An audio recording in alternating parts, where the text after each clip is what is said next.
So we saw what happened last night, tragedy over the skies. January has been full of tragedies.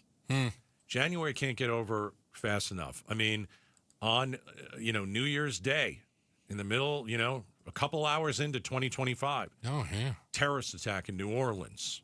God, it feels like a long time ago. How many weeks did we talk about the devastating fires in Los Angeles? Yeah. And now we've got a plane crash. Mm-hmm. And I'll tell you, I'm off today. I'm rattled because my wife is flying tonight. Your wife flies a lot. Yeah. So she's a flight attendant. Used to be a teacher for many years, and second grade teacher for almost 30 years. Now she deals with the children that are on the flights, and sometimes the children that are adults, if you know what I mean. Yeah. And so we knew that she was going to fly today, and she's in the air as we speak. And it's not that I think that something is going to happen like last night, but she was rattled because she knows a lot of people. I'll give you an example. A couple of her friends flew in hours before this happened. Right. I mean, just think about it. Right. There, but for the grace of God, go I, they say, right? How are you with it? Do you worry about her flying? I don't worry about. I'll tell you, I don't worry about her in the air. Okay. I always like to make sure. Hey, I want to make sure you're settled in your hotel. I don't trust people. You know what I mean? It's like the airline, the flying. That all is fine. Mm-hmm. I don't worry. I don't get scared when I fly. I don't really worry if something's going to happen.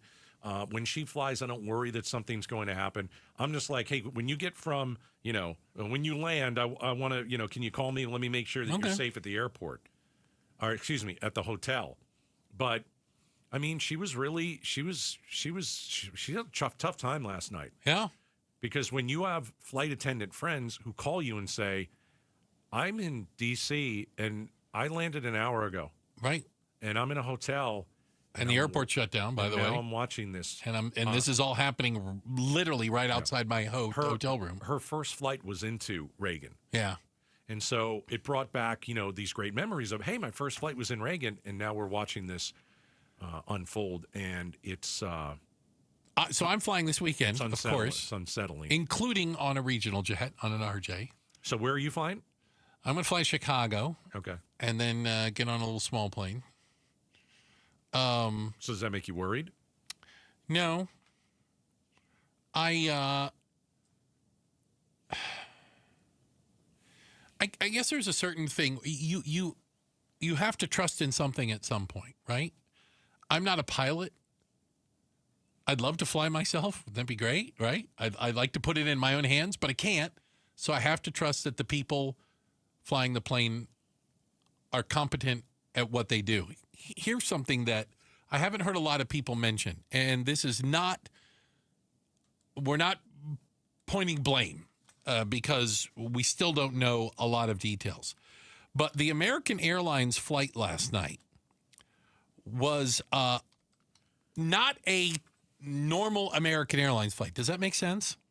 It's an American Eagle flight. There's a smaller plane? So those are a lot of the regional jets. They call them RJs. They're the ones that maybe only have 2 and 2 seats in them. They're not 3 seats across. You can't bring a roller bag on. They're for the shorter hops. But they're flying them more and more. This was operated by PSA Airlines. So the pilots, the crew, and the plane are PSA Airlines. They contract with American Airlines, and then they put the American Airlines logo on it, and you can buy your tickets through American Airlines. I'm not saying that's a problem, but there have been issues in the past where the pilots of the planes for these regional jets are, in many cases, less experienced, because this is how you gain experience to, quote unquote, make it up to the big airline. Do you know what I mean? Yeah. To get that job with Southwest, with Delta, with American, and you're flying, a full-size jet, many learn in the regional jet system. It remains to be seen. I haven't seen anything that said that the pilots of this plane did anything wrong, that they were in error. I haven't seen anything that said that. I haven't seen anything that said that either. I know that there was one air traffic controller working 2 different tower positions at the time of the collision. That's obviously something that we need to figure out. Is that something that happens a lot? What's standard operating procedure exactly? I'm not an expert on airport air traffic control staffing. Right. But if you want to talk about, are you scared to fly? I mean, our airlines. The luckiest girl in the world is. Huh? Luckiest girl in the world is. She's flying what? We're flying this weekend. Oh, she doesn't want to fly. She's questioning it. I don't question it. Yeah, she's a little freaked out. I don't. You know what? You can be freaked out. That's okay if you feel that way. I mean, 16-year safety record ended with a tragedy. We haven't had a plane crash like that in 16 years. Mm-hmm. And obviously they're saying, well, this is the worst plane crash since one of the planes on 9/11. As far as loss of life goes. It's been a long time. Yeah, and is there something about getting lulled into a false sense of security?